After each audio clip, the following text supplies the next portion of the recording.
hello, हामी योभन्दा अगाडिको भिडियोहरुमा पनि टुल्सहरुकै बारेमा बुझ्दै आइरहेको छौं र आज पनि हामी टुल्सकै बारेमा कुरा गर्न जाँदैछौं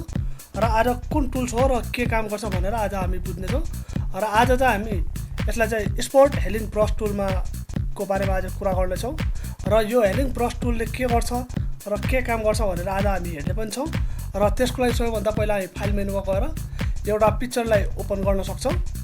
र यो एउटा पिक्चर हाम्रो देखाइरा छ यसलाई चाहिँ हामी ओपन गरौँ र यो हाम्रो पिक्चर ओपन भइसकेको छ र यसमा चाहिँ हामीले हेलिङ ब्रश टुल कसरी युज गर्छौं भनेर चाहिँ हामी हेर्ने छौं र त्यसको लागि सबैभन्दा पहिला हामी यसलाई जुम गरौँ अलि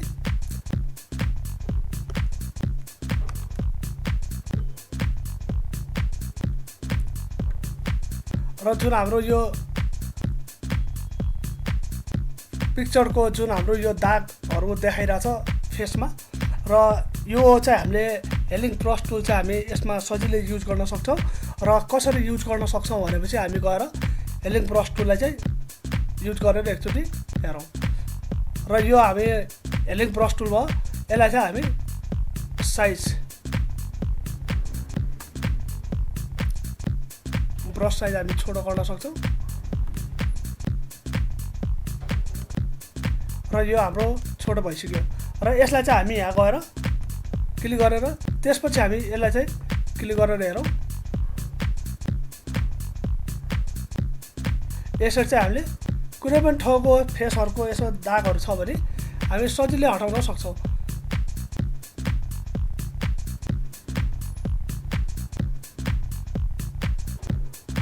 यसरी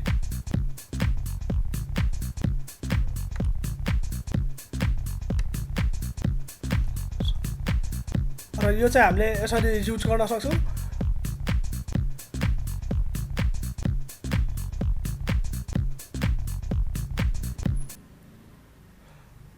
र यो हेलिङ ब्रश टुलले चाहिँ हामी युज गर्ने तरिका चाहिँ हामी अरु पनि तरिकाले युज गर्न सक्छौं जस्तै हामी यसलाई चाहिँ यो हाम्रो कुनै ठाउँमा यदि चाहिएको छ भने हामी त्यसलाई चाहिँ युज गर्न सक्छौं यसरी यो अन्य तरिकाले पनि हामी युज गर्न सक्छौं र त्यसै कारणले हामी चाहिँ हेलिङ ब्रश टुल प्राय जस्तो हाम्रो जसरी कुनै ठाउँमा दाग छ र जुन ठाउँको दागहरु चाहिँ हामीले सजिलै मेट्न सक्दैनौं त्यो ठाउँमा चाहिँ हामी हेलिङ ब्रश टुल चाहिँ युज गर्ने गर्छौं त्यो पनि spot healing brush tool spot healing brush टुलले चाहिँ हामी यो काम सजिलै गर्न सक्छौं यसरी र हामी नेक्स्ट टुलको बारेमा नेक्स्ट भिडियोमा बुझ्ने छौं